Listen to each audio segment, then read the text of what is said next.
Python has multiple data types and data structures that you can use to store and manipulate data efficiently. In this video, we will discuss the Python data type byte array. Hey everyone, welcome back. Today we're taking a look at a powerful built-in data structure in Python, the byte array. If you've ever worked with binary files, image data, or network packets, you're going to love what this flexible and mutable byte container can do. Let's jump in.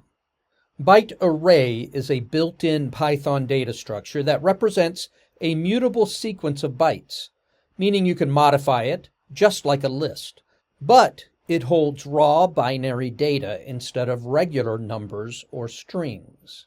It's like a list of integers between 0 and 255, which is how byte data is typically handled. Bytes in Python is immutable. Once created, you can't change it. But if you need to modify binary data, like when reading or editing a file, byte array gives you that flexibility. It behaves like a mix of list and bytes, which makes it great for performance when handling large or frequently updated binary data. You'll want to use byte array when you need to manipulate binary file contents, like images, audio, and executables. When you're working with network protocols or data buffers. When you want to efficiently update byte sequences in place, or when you need a mutable alternative to bytes. It's especially useful for applications involving low-level data processing. Here are a few things to remember. You can create a byte array from a bytes object, iterable of integers, or a string with encoding. Each item in a byte array is an integer between 0 and 255. It supports all list-like operations, indexing, slicing, appending, and more. You can convert back and forth between byte array and bytes. And you can even use byte array to work with ASCII and UTF-8 encoded strings. Let's look at some hands-on examples to see how byte array works. Here we show you how you can create a byte array from a bytes object. Notice how we use the character B in front of the string in the functions.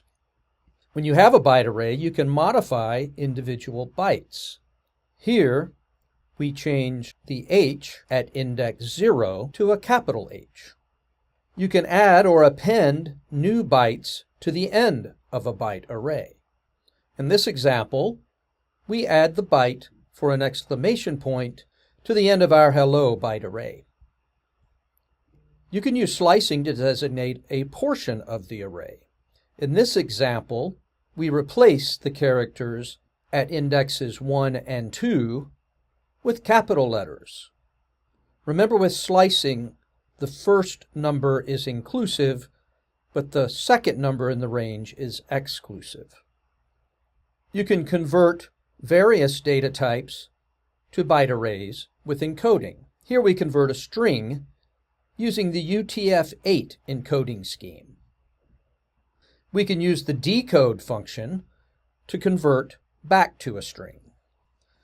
Notice how easy it is to modify and interact with raw binary content using byte array, and how it blends seamlessly with string encoding and decoding. So, that's your quick guide to Python's byte array data structure. It's fast, flexible, and incredibly useful when you need to work with binary data, especially when you want to change that data without creating a new object each time.